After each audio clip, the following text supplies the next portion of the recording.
Our next speaker is Kevin Lunny, a rancher out in the National Seashore, and he's going to talk about sustainable ranching and aquaculture. Welcome, Kevin.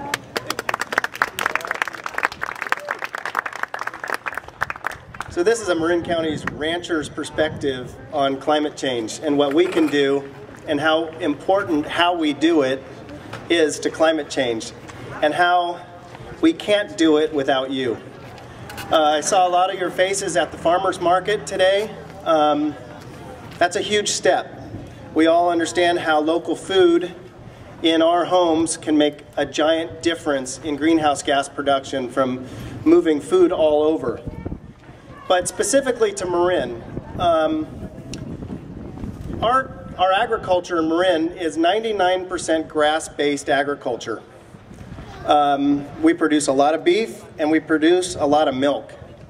And it's actually phenomenal that we have these active, lively farmers markets with the diversity grown in Marin. That diversity, 1% of our farmland accounts for all row crops, shellfish, orchards, and vineyards. The rest of our ag land is grassland. So one message I'd really like to get out is that we need to support diversity. We need to support the variation in the foods that we grow in Marin County so that Marin County's agriculture can look like it did when our grandfathers used to be farming in Marin County. We had incredibly diverse local food systems that worked. We could feed ourselves. Right now, our meat and our milk leave the county, and we buy our meat and milk to bring it back into the county. So shopping at farmers markets makes a really huge difference. The way we farm makes a big difference too. These grass-based operations, which really is the lion's share of what we do in Marin, have left what truly is grass-based agriculture. Much of our grassland is used to hold livestock, and we're still shipping in feed that's grown in the Central Valley and oftentimes in Nevada or Oregon, so that we can produce more food and ship more food out of the county.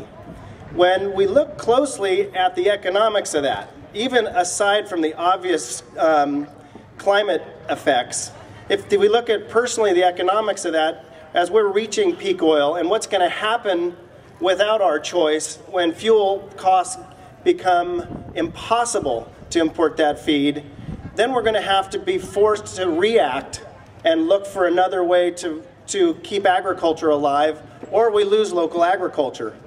Today, if we take that grass and we utilize the grass in a very intelligent way, which we are learning more and more about, John Wick's going to help you understand what we can really do with our local grasslands and how that affects productivity and how it can affect bottom line.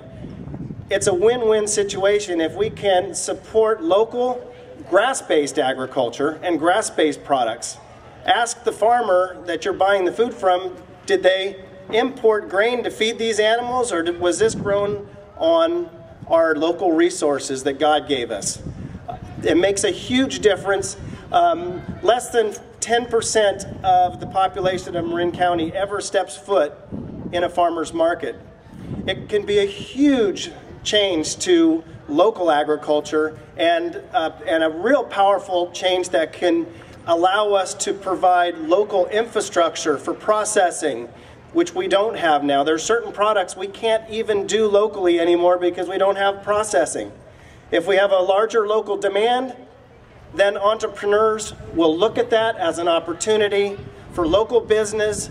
It's going to affect local economy and provide, sustenance and actually the future of agriculture in Marin. So that's basically what I have to say. I'm excited about what we can do for climate change.